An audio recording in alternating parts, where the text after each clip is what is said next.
기도의 한 방법으로서 침묵, 말을 멈추는 것 그 자체가 있습니다. 이것을 어떤 분들은 안식의 기도라고 그렇게 말을 하기도 합니다. 또는 이 침묵을 기도하는 방법, 그것은 그 한 방법으로서는 영어로는 센터링 프레이어, 우리말로 번역하면 구심 기도라고 하기도 하고 향심 기도라고 하는 그 방법이 있습니다. 근데 이 침묵이 기도가 되는 것은 이것은 기도나 신앙의 초보자들에게 해당되는 것이 아니고 이 기도의 방법은 그리스도인으로서 상당한 영적인 수준에 이른 사람들, 영적인 상태에 대하여 상당히 아는 사람들을 위한 기도입니다. 이전에 하나님과 대화로서의 기도, 듣는 기도를 보는 중에 하나님의 음성을 들으려면 침묵하며 기다려야 된다고 했는데 이렇게 하나님의 음성을 듣는 것과 관련이 되어 있기도 합니다. 하나님의 음성을 듣는 기도가 매우 수준 높은 기도이기 때문에 이렇게 이 침묵하는 것, 이런 침묵은 기도로서 아주 수준이 높은 기도 방법입니다. 기도의 실행자들에게 있어서 말로 하는 기도, 음성 기도, 이 음성 기도는 사실 가장 이 초보적인 기도입니다. 이것을 사다리에 비유하면 음성 기도는 기도로서 가장 낮은 단계의 기도입니다. 이 기도의 가장 낮은 단계의 기도는 이 말로써 하는 기도입니다.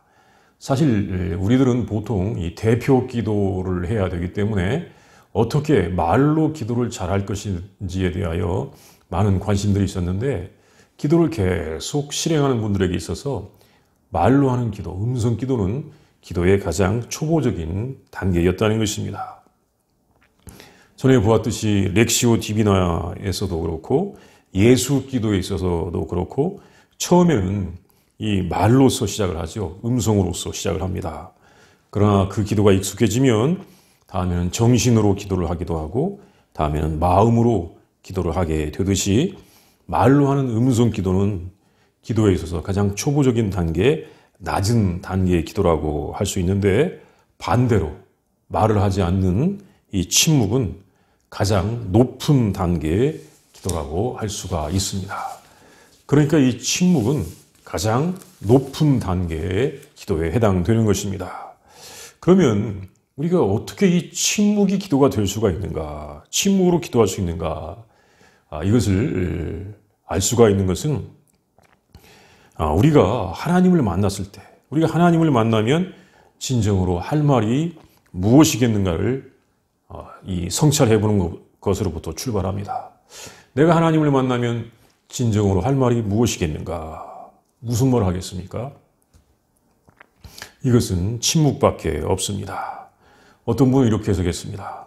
첫 번째는 우리 자신의 죄 때문에 하나님의 거룩하심 앞에서 할 말이 없고 두 번째는 하나님의 위대하심과 그 크신 은혜 때문에 할 말이 없다고 하였습니다. 그러니까 우리가 정말로 하나님을 만났을 때는 기도를 하나님과의 대화라고 하기 때문에 정말 하나님 앞에서 무슨 할 말이 있겠는가 이것입니다. 왜냐하면 하나님께서는 모든 것을 다 아시기 때문입니다. 시편 139편 1절에 보면 그 말씀이 있습니다. 여호와여 주께서 나를 살펴보셨으므로 나를 아시나이다. 하나님께서 나를 다 아시는데 우리가 하나님께 무슨 변명을 할 수 있겠습니까? 하나님께 뭘 보고하겠습니까? 있는 그대로 하나님께 자신을 드릴 수밖에 없는 것입니다. 이것은 우리 예수님께서도 우리에게 해주신 말씀 가운데 있습니다. 예수님께서 기도에 대하여 가르쳐 주실 때 이 주기도를 가르쳐 주시는 마태복음 6장 9절 앞에 나오는 말씀 가운데 6장 6절부터 8절까지 보면 이런 말씀이 있습니다. 너는 기도할 때 내 골방에 들어가 문을 닫고 은밀한 중에 계신 내 아버지께 기도하라. 은밀한 중에 보시는 내 아버지께서 갚으시리라.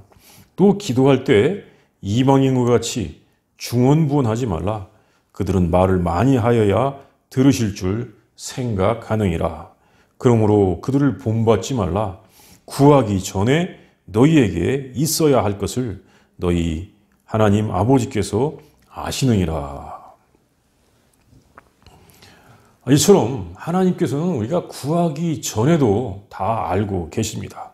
그 하나님께 무슨 말로써 그렇게 간구할 것이 많이 있겠습니까? 이 침묵의 기도를 처음에 많이 강조했던 분들은 사막으로 떠났던 사막의 교부들입니다. 예수님과 깊은 영적인 교제를 위해서 사막으로 떠났던 그 성도들은 침묵이 하나님께 나아가는 가장 안전한 길이라고 생각하였습니다.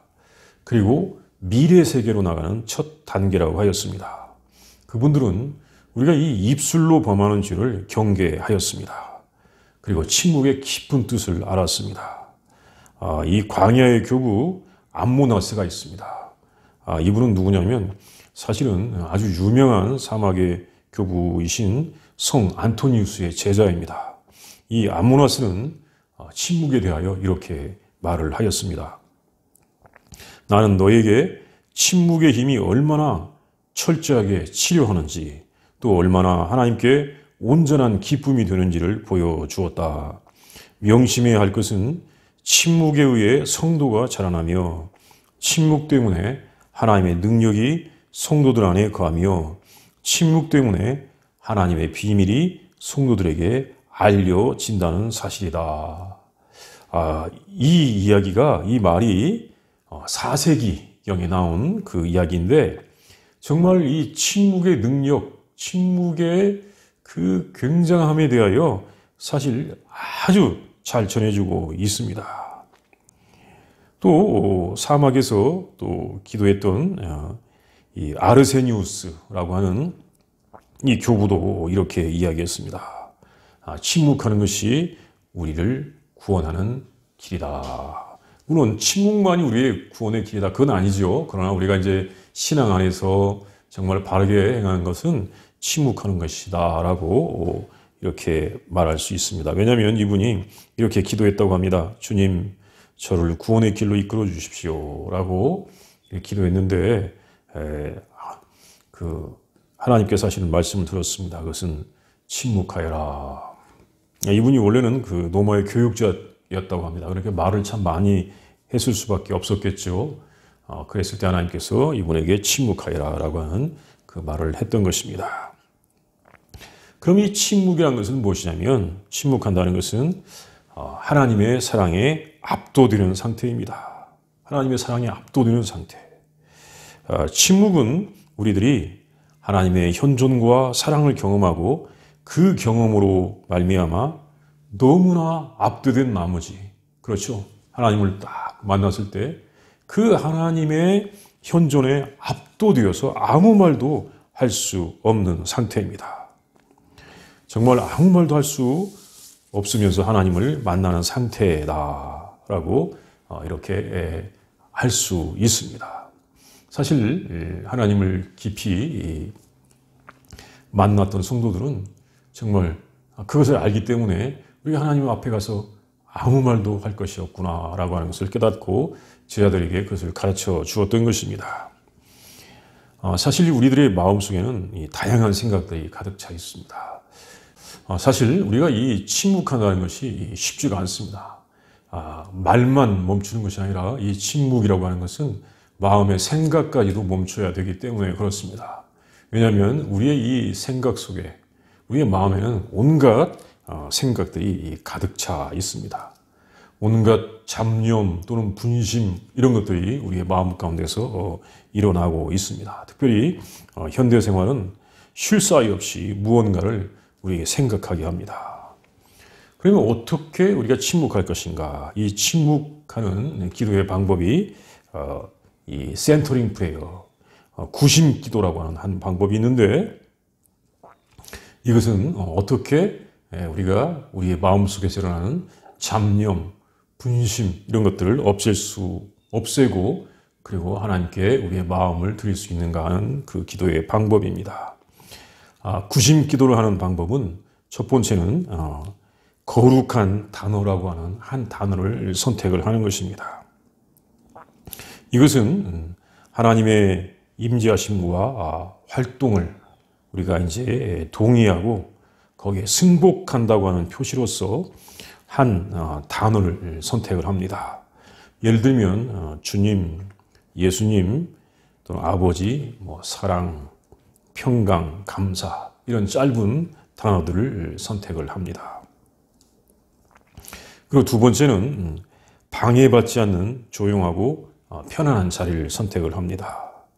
그리고 조용히 눈을 감고 이미 선택한 단어를 자기의 의식 속에서 떠올립니다. 그리고 이 기도 중에 몸이 불편하지 않도록 자기에게 익숙하고 편안한 자리를 정하고 또 졸음이나 피곤할 수 있는 시간은 피합니다. 그리고 나서 이제 눈을 감고 조용히 하나님께 우리의 생각, 하나님께 우리의 모든 것을 이렇게 하나님께 향하는데 우리가 가만히 있을 때 여러 가지 잡념이 떠오를 때 그때마다 원래 선택한 단어, 그것으로 돌아갑니다. 예를 들면 우리가 이 주님이라는 단어를 선택했다면 내가 이 잡념이 떠오르면 그 주님이라는 단어를 간단히 생각함으로써 여러 가지 이 잡념 또는 딴 생각들 이런 것들을 떠나가게 하는 것입니다. 이 기도할 때 주님 또는 하나님 이 단어들을 계속 반복해서 묵상하는 건 아닙니다. 이 단어를 떠올리는 것은 내 마음속에서 일어나는 여러 가지 잡념이라든가 분심 이런 것들을 없애기 위한 것입니다. 사실 이 구심기도라고 하는 방법은 정말로 이 침묵이기 때문에 우리가 이 상상력을 통하는 것과도 다릅니다. 상상력을 하기 위하여 내가 여러 가지 생각하는 것과도 다르고 뭔가를 이렇게 생각하는 것이 아닙니다. 그냥 모든 생각을 다 멈추는 것입니다. 이렇게 이 기도는 그런 상태로서 하루에 2차례, 오전과 오후에 각 한 20분 정도씩 진행해 보는 것입니다. 그렇게 이 구심 기도를 해 가게 되면 이제 어떤 일이 일어나게 되냐면 이런 말로 합니다. 영적인 차원에 대한 감수성이 개발된다. 그래서 일상 시간에도 하나님께서 임재하고 계시다. 하나님께서 지금 이곳에 임재하고 계신다고 하는 인식이 일어나기 시작하는 것입니다. 또 내적으로 하나님께로 향하라고 하는 그런 부름을 받고 있다고 하는 그 소명을 느끼게 되는 것입니다. 그래서 이 침묵 또는 이 구심 기도의 굉장한 유익은 뭐냐면 하나님의 임재를 느끼는 것입니다. 우리가 침묵하고 정말 내적인 침묵입니다. 이것은 입만 다물고 있는 것이 아니고 마음의 생각까지도 고요하게 침묵하고 있으면 그때 하나님께서 나와 함께 하시고 하나님께서 지금 정말 함께 하시면서 가까이 계시다는 것을 느끼게 되는 것입니다. 그리고 하나님께서 나를 부르신다. 또 하나님의 뜻으로 나오라고 하는 것을 느끼게 되는 것입니다. 이것이 그 침묵 또는 이 구심 기도가 우리에게 주는 그런 그 유익입니다. 그런데 이렇게 이 구심 기도를 하고 있다 보면 부작용이 있다고 합니다. 기도하는데 부작용이 있어요. 그것은 뭐냐면 첫 번째는 기도하는 중에 그렇게 이 침묵하고 있는 중에 너무나 좋은 생각들이 떠오르는 것입니다.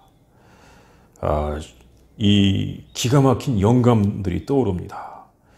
이것은 오랫동안 여러 해 동안 고민해 왔던 문제들이 갑자기 참 맑고 또렷해집니다. 그러면서 여기에 대한 해결책들이 잘 떠오르고 생각들이 잘 정리가 되는 것입니다. 이렇게 좋은 생각이 떠오른 것이 기도의 첫 번째 부작용입니다. 또 두 번째는 뭐냐면 이렇게 이 구심 기도를 하고 있으면 깊은 이 평안을 느낍니다. 깊은 평화가 주어지기 때문에 말을 하지 않고 생각들이 멈춘 상태에서 하나님의 임재가 느껴진 가운데 깊은 평화가 오기 때문에 우리들의 마음속에 있는 어떤 내적인 상처, 내적인 아픔, 고통 이런 것들이 계속 성찰이 일어나게 되면서 이 내적인 평화와 함께 이 아픔과 상처 이런 것들이 성찰이 되면서 자기의 이 아픔이 치유가 되는 것입니다.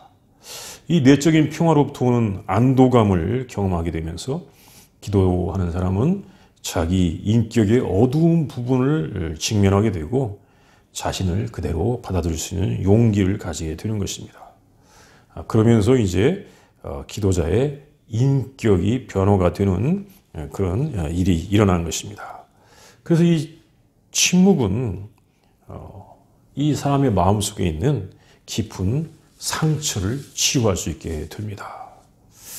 그런데 이것을 기도의 부작용이라고 침묵을 행하는 사람들은 그렇게 이야기했습니다.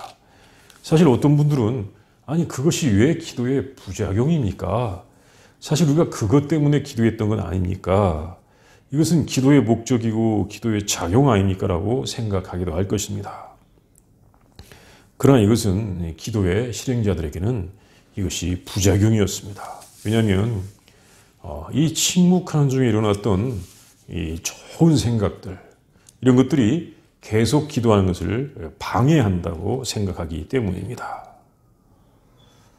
너무나 좋은 생각이 나기 때문에 내가 그것에 집중하다 보면 이제 기도해야 될 것을 잊어버리고 거기에 집중하게 되기 때문에 이것은 기도의 부작용이다 이것입니다. 그러면 사실 이 기도를 실행하는 분들의 기도의 목적은 무엇입니까? 기도의 목적은 내가 어떤 문제를 해결하거나 내가 내적인 상처를 치유받는 것, 내적인 치유가 일어나는 것, 그것이 기도의 목표라기보다는 기도의 실천자들에게서 기도의 목표는 하나님께로 가까이 가는 것입니다.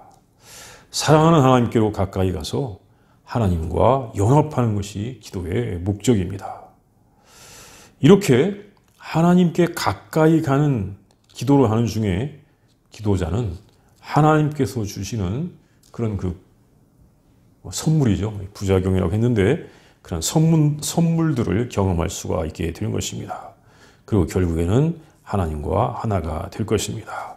이것은 예수님께서 다락방에서 하신 말씀에서도 우리에게 그 말씀이 있습니다. 요한복음 14장 20절 말씀에 보면 그날에는 내가 아버지 안에 너희가 내 안에 내가 너희 안에 있는 것을 너희가 알리라. 그러니까 우리가 기도하는 가운데 이제 우리 예수님께서는 십자가에서 순환을 당하셔서 죽으시고 그다음에 부활하셔서 우리에게 은혜를 주심으로써 우리가 참 하나님과 예수님과 우리들이 하나가 되는 것을 그렇게 알려주셨는데 우리는 기도 가운데서 주님의 뜻을 알고 하나님의 뜻을 알게 됨으로 말미암아 우리가 하나가 된다는 것을 알게 되는 것입니다. 예수님께서 하나님 아버지께로 가시듯이 예수님의 제자들은 아버지와 예수님께로 가게 될 것입니다. 이것이 기도의 목적입니다. 이렇게 하나님께로 예수님께로 향하는 기도를 하는 중에 지금 하나님의 임재 앞에 서는 하나님의 현존을 앞에 서고 그에 압도되는 상태인 침묵, 그 침묵 앞에서 우리는 지금 하나님께서 우리에게 주신 많은 그런 선물들을 누리게 될 것입니다. 이것이 하나님께서 우리에게 기도를 통하여 주시는 놀라운 은혜인 것입니다. 감사합니다. 침묵이 기도가 될 수가 있다는 것을 우리는 알게 됩니다. 감사합니다.